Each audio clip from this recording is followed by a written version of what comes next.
Matić Borivoj, Donji Petrovci 1.1.23. godine. Kažem, nas 150 je bilo. I tu smo mi bili jednog 10-15 dana na Sajmištu. Jednog dana dojdu te 12 Mađara, obaška. Dođe do tamo neki lekar, je bio lekar ili nije bio lekar, obukao je belu uniformu i odvoji starije i bolesne. Tu je dvoje njih jedno 30 otprilike i njih preteraju kao izbjeglice u Beogradu, Srbiju. I njih su oterali onda kod Smedereva. A nas sutra dan u vagone, na stanicu u Beograd, mazene vagone, potovali nas po 60-70 u vagone, mi smo stojali, nismo mogli sadimo.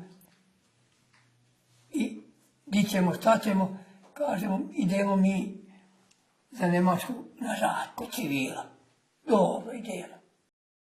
Stigli smo u Mauthausen 2. februara, to je, ja znam od stanice, dalje 2-3 km, koliko je, ne znam tačno. Kad su stigli u Mauthausen, tamo smo skidali gole. Mi mislimo će da poridu na modela. Popakovali odela, svaka su ih povezali odelu i dotovarili, oni odneli to odela. Tu su nas obrijali, ko se god imali na nama, zrake manje, obrijali i poslali nas nekom tesnostu. Kad su nas tim tesnosti poslali, to je tako peklo ujedalo da nisi mogli držati, da smo sve skakali gledali. A mraz napolje puca beton što je na 2. februar. A kako je Mauthausen gore na bregu, da vidite kako je to hladnoća bila. Dođe kod Zatloga, to ih omači smo mi stigli, i on nemački kaže da smo mi najsretniji ljudi koji smo ovdje došli. Odavde se živ ne izlazi, odavde se samo izlazi gore na onaj Odžak. I sretni smo u tim što nećemo u zemlju otići kao mrtvi, kao drugi što se sahranjuju u zemlju, nego odmah kroz Odžak idemo kod Boga. Da smo tu sretni. To je on kaže. I tu smo, kaže, stojali smo od 9 sati, 10 otprilike, išli smo po 10-15 u kupato, tu nas kupali. Koji se okupali, izađu napolje i tu dobijedu veš, gaće i košulju i cipele drvene. Ja sam ostao tu god stojao do 4 sata posle podne, jer nisam bio sam najzadnji nekako u gomili, tako da sam posle podne od 10 sati sam stojao gore napolje do 4 sata, tu sam čekao da idem kupatila. Kad smo se kupali, ti smo se kupatili, tu nam puste vrelu vodu, ključalu vodu. Pečer, ne može se držati, beži. Samo toliko. Posle šauhod, debeli šauci, puste ladu vodu, tjera nas napolje. Ti izdali nam veš i odvedu nas, je bilo 25 baraka u logoru. Mi smo bili u 15. barake. Tu nas odvedu pred baraku i tu stojimo goli, onako mokri. Mraz, znate kako je zima. Tu su jednog po jednog unutra puštali, tu su davali podake. Odakle si, šta si, di si, ovo, ono, adrese svoje i to. I onda su puštali u sobu. Baraka je bila, pa sad ko ova soba je ona kuhinja, 3 prozora s jedne strane, 3 s druge prozora s strane. Stakla su, krila su skinuta, otvoreno. I tu puštali unutra. Koliko tu moglo ljudi da stane otprilike? Pa tu je moglo da stane otprilike, pa možda i 100, možda i više. Nije se to da mislilo ni znalo šta, uvijek se samo ne zna šta je. I tu nas, kao tu smo zdržali malo, sad ajde se leže. Podu dole, tu smo legali u cvikle. Moje noge na tvojoj glavi, moje na tvojoj. I na sačicu, to mi kaže, pored barke. Ona ide po nama 100 kila, taj lokester i gazi udara, samo više nabije. Da sve nabije. Tu smo spali, prozori su otvoreni, nisu zatvarali kako. Tu smo tako spavali. Ako je teo neko da izađe na sebe u WC, taj više nije mogao leći jer nije imao di. Taj prestoja.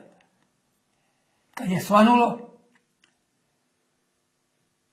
ustaj, udara nas, postoji nas po 10, dolazi čaj, pola liče čaja da ubiješ gorkoga, slatkog nije ni gore bilo. Čaj je bio od borića, ono lišće, malo voda prljava, samo požutila, pozelenila. To si popio. Od nas isteraju onako gole, bili smo u vesu što kaže, isteraju nas gole pred baraku i tu su nas vežbali, da znamo po nemačku komandu. Zbog čega su tukli? Zbog čega? Pa eto zato što su krivi. Krivi smo i bili, što smo bili komunisti ili što smo Srbi bili ili ko će znati zašto su tukli. Onda smo određeni idemo da rad. Mene određu da idem na rad u kamenolom, Vilegrabe, to se zvala komanda. Tu je 185 stepenica dole se išlo. Tu se kamen minirao, tovario se u japanere, male vagonete i guro u fabriku gdje se kamen lupa, melje. Tu je kamen izlazio ko šije jaja, ko sitije, znate kako je da. Što se kaže, to je kamen posebljavao za puteve. Tu smo radili. Mene odredi na taj kod tog japanera, izguramo japaner, prvo zapravo odguramo nas 10, guramo taj japaner gore uz brdo u tu fabriku. I tu se istovari, tu drugi bataju u mašine, a mene odrede napolje da čekam kamen kad izađe s japanerom, da odbacim dalje od pruge, da drugi može dođe. Dao mi vile, to je 1 kubik kamena. Ja onako mlad, još u snazi, uzo pa pobacam to i onako kod nas, po našim, nagnem se. Na vili stojim, ne znam, uradio, bacio. Iza leđa, kapo sa onim vilama, s drugim, mene poleđa, ja ne znam ništa ni šta govori. Ja mu pokazio, nemam šta da radim. Ali je to bio naporan posao sa tim kamenom raditi. To je bilo kamena i od 50 kila. Ti treba samo onaj kamen digneš preko svoje glave da baciš u taj japane. To je bio naporan posao. Tu je bilo ko izdrži teži. Tu sam ja radio 2 mjeseca. A kad idemo natrag u logor, onda ti natovari na tebe, tamo je kamenje kako je minirano, da ti sad uzimaš mali, od kile, 2, od 10 kila na rame, ne nosiš. Onaj ako kapo vidi, on ti to baci s leđa, pa uzmete 50 kila pa te tori, a ti ne možeš. I na 185 stepenice gore treba izreti. Samo vidiš padaju ljudi, dole ne može idu. Onda sam 2 mjeseca tu radio, dalje nisam mogao da radim, nisam mogao tako reći da idem, tako sam i slabio. Bili su Nemci, Grci, Rusi, Tatari, Čerkezi, Ukrajinci, Jugosloveni, Poljaci, Francuzi, Nemci. Bilo je i nekih Crnaca, vidjeli smo. Bilo je i ovi Jevreja i nije bilo. Svi u načelcu se kaže. Kako su se odnosili prema Jevrejima? Pa Jevreja smo mi jako malo imali tu kod nas, jedno 5-6 dana. Oni su bili doterani iz jednoga logora, drugoga, s kojeg logora, ne znam. Samo ti 5 dana su jako gadno terali, duplo gore nego nas, Jevreje. Nije bila jedna možda, pa ne znam, od 30-50 tu je bila. Jedna komanda, samo su i duplo gore vitlali terali nego nas.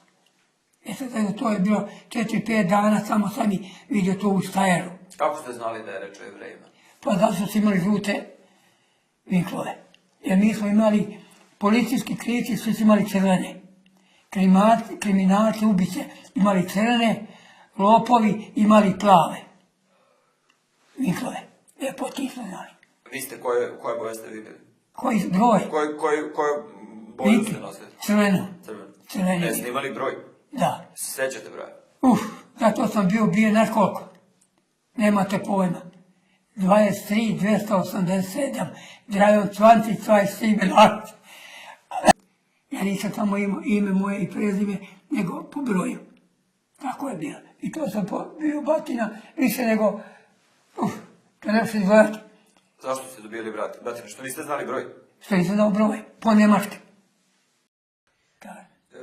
Još kad smo govorili o tim zarobljenicima i uopšte ljudima koji su bili u različitim nacionalnostima, da li su možda, da li je među tim zarobljenicima, da li je bilo homoseksualaca, da li je... Bilo je. Jeste vidjeli kako? Nisam vidio, pričalo se.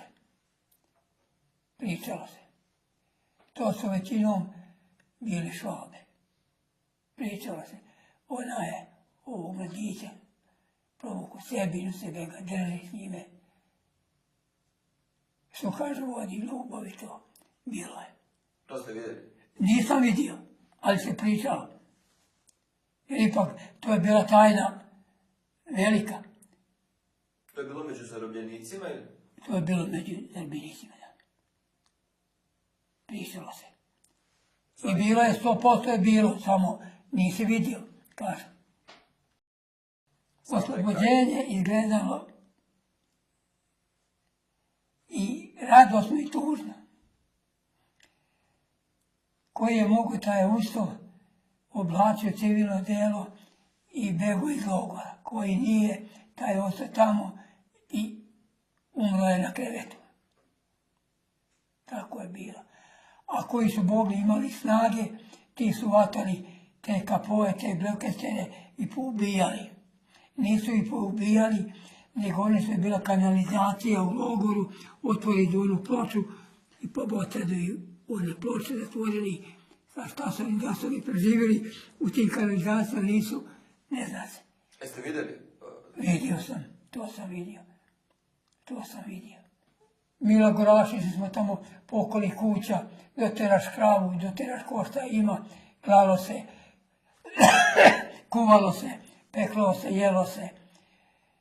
Bilo se bolesno posle toga, ljudi poslije bili slabi, najeli se malo masnoće, porazbolevali se, jer neko je umro, neko je ostao živ, bilo je gadno.